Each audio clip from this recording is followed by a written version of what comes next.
We have got another episode of Slept On Spells for you. Today, we're going to be talking about Command. You speak a one-word command to a creature you can see within range. The range is 60 feet. The target must succeed on a Wisdom saving throw or follow the command on its next turn. The spell has no effect if the target is undead, if it doesn't understand your language, or if your command is directly harmful to it. Some typical commands and their effects follow. You might issue a command other than the one described here. If you do so, the GM determines how the target behaves. If the target can't follow your command, the spell ends. The examples it gives are Approach. The target moves towards you by the shortest and most direct route, ending its turn if it moves within 5 feet of you. Drop. The target drops whatever it is holding and then ends its turn. Flee. The target spends its turn moving away from you by the fastest available means. Grovel. The target falls prone and then ends its turn. Halt. The target doesn't move and takes no actions. A flying creature stays aloft provided that it is able to do so. If it must move to stay aloft, it flies the minimum distance needed to remain in the air. At higher levels, we can target multiple creatures so long as they are within 30 feet of somebody else who's being commanded. The casting time is 1 action, and this is a first level spell. Here is what I love about Command. It starts off good. You are trading essentially an action for potentially taking away your enemy's action and potentially having them do something that is detrimental to themselves. Like if you tell them to flee and they run away from your allies, they get opportunity attacks. If you tell them to grovel, they spend a whole turn prone while all of your melee allies get to beat on them with advantage. You can tell them to drop something that your party's trying to get a hold of without having to disarm them. But not only that, it's also open-endedly flexible.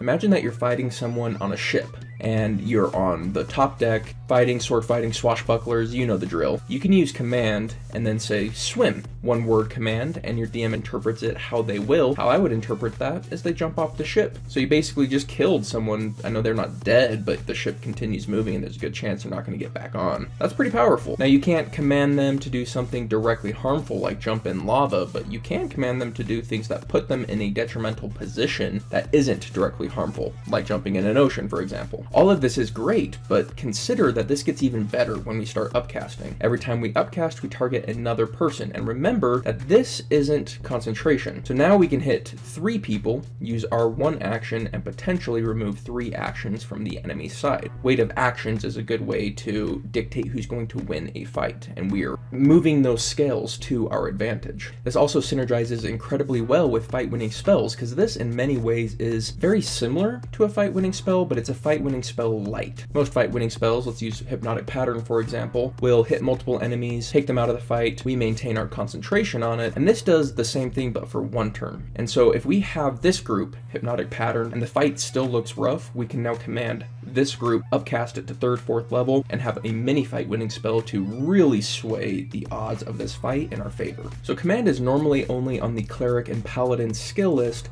but it's really easy to get for almost anyone. 1, it's on a lot of subclasses spell lists, but more importantly, it's one of these spells you can take with Fey Touch. So if you have a full caster who's wanting to pick up Fey Touch, which there's a good chance you do, it's a really easy way to grab command. So any caster can have this, and that's why I love command. But let me know what you guys think of command in the comments down below, and also let me know what are some underrated spells that you would like me to talk about. But other than that, I hope you have yourselves a lovely day, and I'll catch you on the next one. Later.